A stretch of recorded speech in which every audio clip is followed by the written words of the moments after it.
कर्म बड़ा या भगवान। एक गांव में दो पड़ोसी थे जो बचपन के अच्छे मित्र भी थे, जिनका नाम रमण और हरिलाल था। दोनों स्वभाव से काफी भिन्न थे।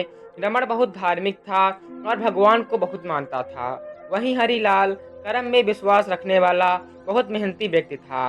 दोनों की आर्थिक स्थिति ज्यादा अच्छी नहीं थी।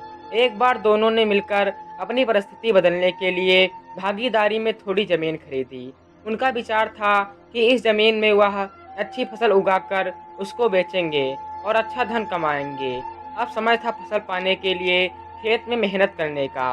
मेहनती हरीलाल खेत में काफी ईमानदारी से मेहनत करता, लेकिन रमण खेत से दूर ही रहता और मंदिर में जाकर भगवान से अच्छी फसल की उपज मिले इसलिए पूजा प्रार्थना करता।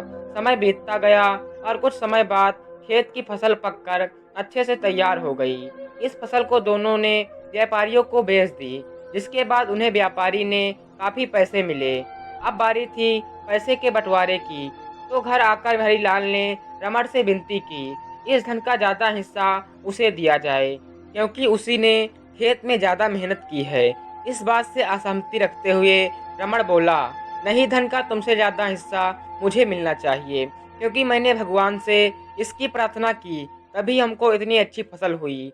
मेरी भक्ति और भगवान के बिना ये संभव नहीं होता। दोनों की अपनी अपनी बात पर अड़े हुए थे। वह दोनों इस बात को आपस में नहीं सुलझा सके। धन के बंटवारे के लिए दोनों गांव के सरपंच के पास पहुंचे। सरपंच ने दोनों की सारी बात सुनी और उन्हें पता चला कि असली हकदार हरीलाल है। फिर भी रमण की गलतफहमी दूर करने के लिए सरपंच ने दोनों को ही एक एक बोरा चावल का दिया, जिसमें काफी ज्यादा कंकड़ मिले हुए थे। सरपंच ने दोनों से कहा कि कल सवेरे 7 बजे तक तुम दोनों को इसमें से चावल और कंकड़ अलग करके लाना है। कल तुम दोनों के चावल देखकर ही मैं फैसला करूंगा कि इस धन का सबसे बड़ा हिस्सा किसको मिलना चाहिए। रमण और हरिलाल चावल की बोरी लेकर अपने अपने घर चले गए। मेहनती हरिलाल ने रात भर बिना सोए चावल और कंकड़ को अलग किया, लेकिन रमण चावल की बोरी को लेकर मंदिर में गया और भगवान से चावल में से कंकड़ अलग करने की प्रार्थना करके सो गया। अगले दिन सुबह हरिलाल जितने चावल और कंकड़ अलग कर सका उसको ले जाकर सरपंच के पास गया, जिसे देखकर सरपंच खुश हुआ। रमण वैसे की वैसी बोरी को ले जाकर सरपंच के पास पहुंच गया। सरपंच ने रमण से कहा कि दिखाओ तुमने कितने चावल साफ किए हैं। रमण ने कहा कि मुझे अपने भगवान पर पूरा भरोसा है कि उन्होंने सारे चावल साफ कर दिए होंगे।